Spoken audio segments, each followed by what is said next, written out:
থাইল্যান্ডে চিকিৎসা শেষে দেশে ফিরেছেন আওয়ামী লীগ সরকারের সাবেক রাষ্ট্রপতি আব্দুল হামিদ। রোববার দিবাগত রাত 3টার দিকে থাই এয়ারওয়েজের একটি ফ্লাইটে তিনি ঢাকায় ফেরেন।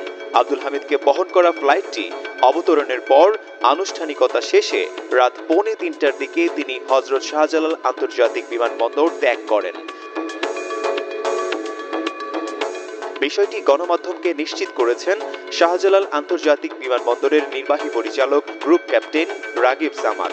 তিনি বলেন, আব্দুল হামিদ সাধারণ যাত্রীর মতোই দেশে এসেছেন, কোনো প্রোটোকল চাননি। রাত 1:30টার দিকে ব্যাংকক থেকে ঢাকায় এসে পৌঁছান তিনি।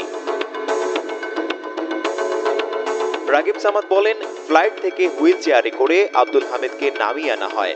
আর এটা ওইটা না, কাপড় ধোয়ার একটাই সলিউশন, চাকা অনেক ওয়ান। তাকে বিধ্বস্ত দেখাচ্ছিল। তার মুখে মাস্ক ও পরনে ছিল শার্ট লুঙ্গি। এ সময় তার সঙ্গে ছিলেন ছোট ছেলে রিয়াদ আহমেদ ও শ্যালক ডাক্তার নওশাদ খান। তীব্র সমালোচনা আর খুনের মামলা নিয়ে কেন তিনি দেশে ফিরলেন এ নিয়ে বেশ চর্চা চলছে। আওয়ামী লীগের বিভিন্ন পর্যায়ের নেতাকর্মীরা সামাজিক যোগাযোগ মাধ্যমে বলছেন, শেষ বয়সে তিনি কোনোভাবেই চাননি বিদেশে থাকতে। দেশের মাটিতে তার মৃত্যু হবে সেই কামনায় তিনি ফিরে এসেছেন। যদিও এ নিয়ে সাবেক প্রেসিডেন্ট বা তার পরিবারের তরফ থেকে কোনো প্রতিক্রিয়া পাওয়া যায়নি।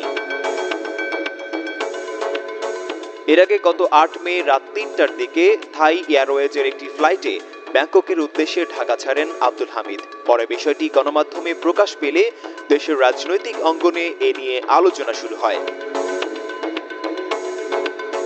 গত বছরের 5 আগস্ট ছাত্র জনতার তীব্র আন্দোলনের মুখে শেখ হাসিনা ও তার দল আওয়ামী লীগের পতন হলে দলটির অনেক নেতাকর্মী দেশ ছাড়লেও আব্দুল হামিদ দেশে অবস্থান করছিলেন। 9 মাস পর চিকিৎসার জন্য ব্যাংককের উদ্দেশ্যে দেশ ছাড়েন তিনি। আব্দুল হামিদের বিরুদ্ধে একটি হত্যা মামলা থাকার তথ্য জানা গেছে। আব্দুল হামিদ আওয়ামী লীগের সময়ে 2013 থেকে 2023 সাল পর্যন্ত টানা 2 মেয়াদে বাংলাদেশের রাষ্ট্রপতি হিসেবে দায়িত্ব পালন করেছেন।